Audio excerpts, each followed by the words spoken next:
네, 안녕하세요. 법률사무소 송하 박종경 변호사입니다. 네, 최근에 남현희 씨 사건이 터져서 한번 이 부분을 가지고 사기 결혼에 대해서 조금 설명을 드려보려고 하는데요. 남현희 씨 사건을 간단하게 요약을 해드리면 어떤 사건이냐면, 이제 남현희 씨가 그 이혼을 하신 다음에 재혼을 하겠다는 발표를 합니다. 근데 그 재혼을 하겠다고 하는 그 상대자가 재벌 3세의 이제 사업가 출신이라고 보도가 나왔어요. 이 보도가 나온 이후에 이제 다른 몇몇 분들이 여러 가지 이제 의혹을 제기를 하게 됩니다. 그래서 실제로 취재를 해보거나 뭔가 알아보니 사실관계는 정확하게 확인할 수는 없겠지만 판결문 등에서 사기 전과가 있는 것으로 확인이 됐고, 실제로는 성별도 남자가 아니라 이제 여자다라는 이제 의혹이 제기가 됩니다. 물론 이 부분에 대해서는 완전히 사실인지는 판명은 안 됐지만 여러 가지로는 조금 신빙성이 있는 주장들인 거죠. 판결문까지 있는 상황이니까. 이후에 이제 촬영일 기준으로 오늘 아침에 남현희 씨가 뭐 이별을 통보를 했는데, 그 원래 이제 재혼 대상자였던 사람이 집에 찾아와서 소란을 벌이는 과정에서 스토킹 범죄로 체포가 돼서 경찰에 이제 조사를 받고 있다라는 내용까지 지금 나온 상황입니다. 네, 물론 이제 사실관계를 제대로 알 수는 없고 이제 다 확인할 수는 없겠지만 기본적으로 사기 결혼에 대한 부분에 대해서 말씀드려보면은 좀 도움이 되시지 않을까 하는 생각이 들더라고요. 사실 이 케이스는 아직 혼인신고를 한 건 아니죠. 결혼 전이었고, 다만 재혼을 발표하고 나서 의혹이 제기가 되면서 이별을 통보한 상황으로 지금 알려져 있습니다. 그래서 이런 소송이나 이런 부분까지 할 것은 아니고, 만약에 뭐 재벌 3세라든지 사업을 한다라든지 이런 걸 속여서 재산상 이득을 취했다면은 이 부분으로 사기죄 고소는 가능할 수 있을 것 같습니다. 그러나 뭐 이 부분까지는 제가 알기는 어렵고요. 다행인 거는 그나마 남현희 씨 입장에서는 결혼 전에, 혼인신고 전에 이 부분을 알게 됐다라는 부분이겠죠. 결혼까지 가는 불상사를 막을 수가 있었고, 만약에 있을 수도 있었던 사기 피해나 여러 가지 피해를 방지를 할 수 있었다라고 생각이 듭니다. 자, 일단은 사기 결혼의 경우에는 여러 가지 케이스가 있는데, 먼저 결론부터 말씀드리면, 사기 결혼의 경우에는 혼인 취소 소송을 제기를 하고, 이에 병합해서 위자료 청구나 재산분할 소송까지 이제 진행을 하게 되는 게 일반적인 케이스고요. 이제 사기 결혼의 대표적인 케이스 한 4가지 정도를 좀 말씀을 드리도록 하겠습니다. 자, 첫 번째는 결혼 전력이나 아이가 있는지 여부를 속인 경우인데, 가장 대표적인 게 이제 결혼을 하고 이혼을 했는데 초혼인 것처럼 행동을 해서 속이는 경우예요. 이렇게 되면은 과거 결혼 전력,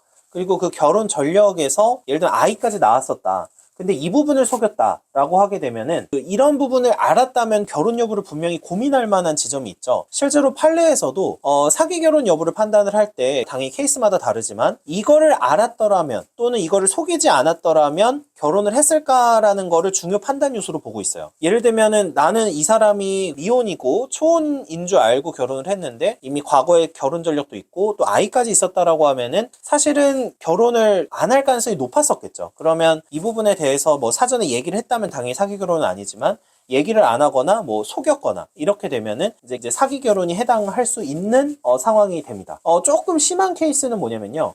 결혼을 한 상황에서 두 집 살림을 하는 케이스예요. 예를 들어서 유부남이었는데 여자를 한 명 더 사귀어서 사실상 동거나 사실혼 관계로 지내면서 이제 뭔가를 하는 케이스들인데, 여러 가지 민사소송이나 형사 고소가 가능한 케이스들이 있고요. 그 다음에 이제 두 번째는 가장 많은 케이스인 것 같아요. 이제 재산이나 직업을 속이는 케이스인데, 보통 그 재산이나 직업을 속이는 케이스는 아시겠지만 대부분 그 배우자로서 선호되는 직업, 선호되는 자산 수준인 것처럼 속여서 사기행위를 하는 겁니다. 이번에 이 남현희 씨 사건의 경우에도 그럴 가능성이 지금 높은 상황이에요. 실제로 그런지는 아직 모르지만 재산이나 이런 부분을 속였을 가능성, 그러니까 재벌 3세라든지 이런 부분을 속이는 게 이런 케이스들입니다. 뭐 가장 대표적인 거는 직업을 속이는 케이스에서는 이제 전문직 사칭이 제일 많습니다. 실제로 제가 경험했던 케이스에서도 제가 그냥 개인적으로 알고 지내던 모임이 있었는데, 그 모임에서 한 분이 정신과 의사로 사칭을 한 케이스가 있었어요. 나중에 이제 이 부분이 알려지기는 했지만 정신과 의사로 사칭을 해서 여러 이성에게 추파를 던지는 그런 케이스가 있었고요. 의사분들이 워낙에 여성분들에게는 선호 직종이다 보니까 소득도 어느 정도 보장이 되고 이제 사회적 명예나 지위 이런 부분들이 확실하게 보장이 되는 부분이 있다 보니까 여성분들에게 인기가 있는 게 사실이죠. 그래서 남자들 중에서 이제 의사를 사칭하는 케이스가 생각보다 좀 있다라는 거를 말씀을 드리고 싶고요. 재산 상태를 주로 속이는 케이스는 대부분 사업을 하시는 케이스예요. 사업을 한다라고 속여서 예를 들면 내가 소득이 얼마다, 월 뭐 5천이다, 월 1억이다 라든지 이제 집을 이제 속이는 케이스가 많은데, 뭐 아는 사람이 있어서 빌린 다음에 여기를 데려가서 여기가 자기의 집이야 라든지 이런 식으로 얘기를 하면서 결혼을 이끌어내거나 사기 범행을 하는 이런 케이스들이 종종 있습니다. 사실 그냥 확인해 보실 방법은 있어요. 그냥 단순한 건데 이제 등기부등본을 떼보시면 됩니다. 해당 집에 갔던 주소지를 알게 되면은 부동산 등기부등본을 떼보시면 되고, 이제 좀 더 사기를 확실하게 치시려고 하는 분들은 완전하게 그런 집에 데려가거나 그러지 않고 내가 뭐 이런 집이 있어 정도의 얘기만 하죠. 그렇게 해서 이제 호감을 이끌어내고 또 다른 자산들도 있다 이런 식으로 거짓말을 해서 결혼까지 이르는 그런 케이스들이 있습니다. 그래서 이런 케이스에서도 이제 혼인취소 소송이나 만약에 이제 재산적으로 이득을 취하기 위해서 뭐 돈을 빌려갔거나 이렇게 되는 케이스에서는 사기 고소를 고민을 해보게 됩니다. 세 번째는 학벌을 속이는 경우인데요. 과거에 비해서는 조금 사례가 줄어들고 있는 것 같아요. 근데 보통 40대, 50대, 60대 여성분들의 경우에는 그 학벌이 굉장히 중요한 요소로 인식되는 경우가 있습니다. 뭐 예를 들면 재혼이나 이런 상황에서도 좋은 학교를 나왔다라고 하면은 많이 신뢰를 하고 그 사람의 어떤 행적이나 살아온 과정이나 이런 것을 신뢰를 하는 케이스들이 종종 있습니다. 이 케이스에서 명문대를 나왔다고 속이는 주로 그런 케이스고요. 또 이게 이제 직업하고 속이면서 같이 연관되는 케이스들이 있는데, 내가 의사다라고 하면 당연히 의대를 나왔겠죠. 의대나 지금 의학전문대학원을 이제 졸업을 했을 텐데, 이 케이스는 학벌도 속이는 경우가 되는 거죠. 그래서 뭐 전문직도 마찬가지인데 졸업을 해야 되는 뭐 이런 그 학교를 나와야 되는 그런 전문직들의 경우는 학벌을 속이는 것도 당연히 포함이 되게 됩니다. 그래서 주로 재산이나 직업을 속이면서 학벌까지 속이는 케이스가 굉장히 많고, 이 케이스에서는 당연히 중요한 요소 중에 하나로 대부분의 사람들은 받아들이고 있기 때문에 이 부분도 사기 결혼에 해당할 수가 있습니다. 마지막으로 범죄 경력을 속이는 케이스인데요. 이 케이스는 반드시 혼인 취소 사유가 되지는 않을 수도 있지만, 이번에 이런 남윤씨 사건의 경우에도 추측을 해보자면 전과 여부나 이런 거를 솔직하게 고백하는 케이스는 많지는 않겠죠. 그래서 이 부분을 이제 속이거나 뭐 여러 가지 사기 범행 등을 속이는 그런 케이스들이 있을 수 있습니다.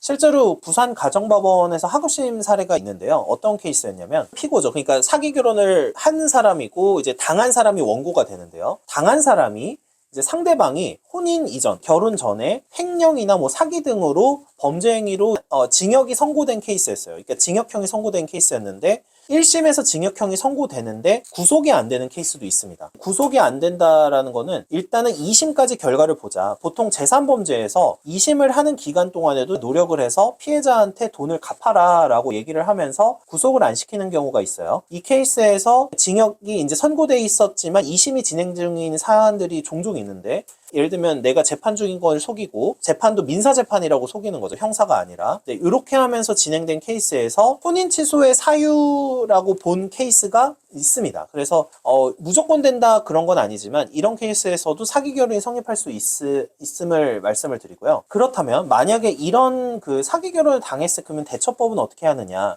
아까 제가 서두에 말씀드렸지만 혼인 취소 소송을 하면서 뭐 위자료나 재산분할 청구 소송을 진행을 하는 것인데요. 일반적인 사기 결혼의 케이스에서는 3개월 이내, 그러니까 안날로부터 3개월 이내에 청구를 해야 됩니다. 그리고 이제 사기 결혼 말고 기타 악질 등 중대한 사유가 있어서 혼인 취소를 할 수 있는 사유들도 있는데, 이거는 6개월 이내에 진행을 해야 됩니다. 자, 그래서 그 요약을 해드리면은, 자, 전문직, 직업이나 자산을 속이고 경제력을 속인 경우, 그 다음에 아이 여부나 이제 결혼 전력을 속인 경우, 범죄 여부 등이나 범죄 행위로 인한 실형 가능성, 그러니까 내가 뭐 감옥에 들어가야 되는데 감옥에 들어가는 걸 속인 경우, 뭐 등등등은 사기 결혼에 해당할 수 있다라는 거를 이제 생각을 해주시고, 사실 사기 결혼에 해당은 하지 않는다고 하더라도 내 직업이나 자산 상태나 이런 걸 속여서 돈을 투자받거나 돈을 이렇게 빌려가는 케이스들이 상당히 많습니다. 이 케이스는 당연히 이제 사기 범행으로 고소를 하게 되고요. 이런 피해를 입으셨다면 빠르게 대응하시는 게 가장 좋습니다.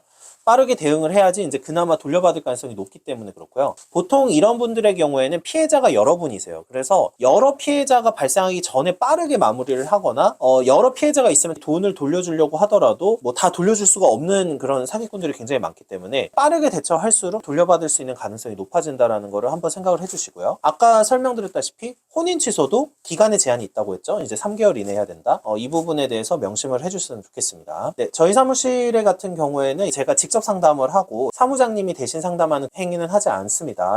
만약에 궁금하신 부분 있으시면 상담 문의를 해주시고 이제 상담을 진행을 하시면 좋을 것 같습니다. 시청해주셔서 감사하고요. 박정경 변호사였습니다.